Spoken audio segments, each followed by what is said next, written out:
Okay, next topic है हमारा quadrupole moment in nucleus. हमने इलेक्ट्रो एटम का जो क्वाड्रुपोल मोमेंट था उसका फॉर्मूला तो हमने बीएससी में डिराइव किया हुआ है, वो आप देख लेना वहां पे। मोनो कंसेप्ट ऑफ मल्टीपोल में मिल जाएगा आपको, है ना। तो जो न्यूक्लियस का क्वाड्रुपोल मोमेंट है वो उसका फॉर्मूला ध्यान रखना। The quadrupole moment of a nucleus of charge density rho is defined as classically, हमारे पास में ये होता है।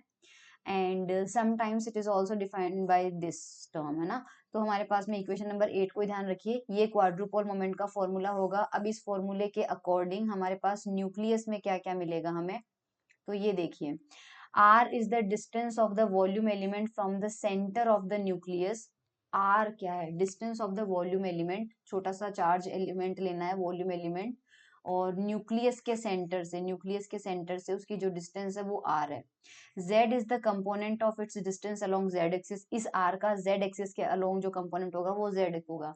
The distribution of charge in nucleus is due to proton। Charge केवल प्रोटॉन्स की वजह से आएगा। सो अगर प्रोटॉन के कोऑर्डिनेट एक्स वाई जेड है ith प्रोटॉन के, तो जो क्वाड्रुपोल मोमेंट हमें मिला है अभी, क्वाड्रुपोल मोमेंट का हमें फॉर्मूला क्या मिला था, इंटीग्रेशन रो 3z² माइनस r² dv। अगर इसको हमें समेशन में कन्वर्ट करना है तो इंटीग्रेशन की जगह हम समेशन यूज करेंगे, और रो को डीवी से मल्टीप्लाई करते हैं तो रो डीवी क्या होता है, चार्ज होता है क्यू। और हमारे पास क्योंकि प्रोटॉन के बारे में बात होती है, प्रोटॉन का चार्ज होता है ई, तो हमने यहाँ पे ई लिख दिया। और 3z² माइनस r² की जगह 3z² minus r² as it is है, ठीक है। अब यहाँ पे हमारे पास तीन कॉम्बिनेशन बनते हैं इस कंडीशन में कि Q की वैल्यू जो है वो 0 है, ग्रेटर देन 0 है, या लेस देन 0 है। तो उस कंडीशन में हमें ये तीन डिस्ट्रीब्यूशन मिलते हैं। तो इन तीन डिस्ट्रीब्यूशन को जो है वो अपन अलग से देखेंगे। ओके, सो यहाँ पर सबसे पहले ये देखिए कि in case of spherical symmetric charge distribution हमारा R क्या होता है, x² plus y² plus z²। तो अगर ऑन एन एवरेज वैल्यू लें x और y और z स्फेयर के शेप में, तीनों स्फेरिकल शेप में, तो x y z तीनों सेम ही होंगे। तो हमारे पास x जो है वो y के इक्वल है, वो z के इक्वल है, और सपोज इन तीनों को हमने z के इक्वल मान लिया, तो यहाँ पर भी z का स्क्वायर हो जाएगा, यहाँ पर भी z का स्क्वायर हो जाएगा, यहाँ पर भी z का स्क्वायर हो जाएगा।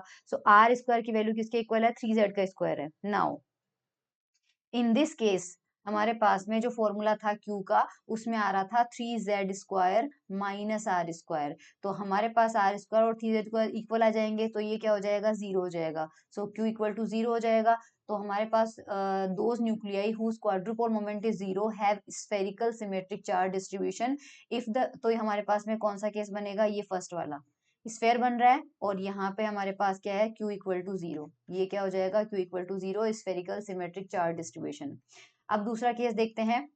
If nuclear charge distribution is of the type B, then उस कंडीशन में हमारा चार्ज डिस्ट्रीब्यूशन Z के अलोंग इलोंगेटेड है। सेकेंड में देखो Z डायरेक्शन में ज्यादा हो रहा है, तो इस डायरेक्शन में x एक्सिस होगा और यहाँ पे y एक्सिस होगा। मान लीजिए x और y तो इसी प्लेन में होगा हमारे पास में, Z ऊपर की तरफ जा रहा है। इस कंडीशन में Q क्या मिलेगा, तो हमें क्या करना है, 3z² माइनस r² निकालना था, करेक्ट।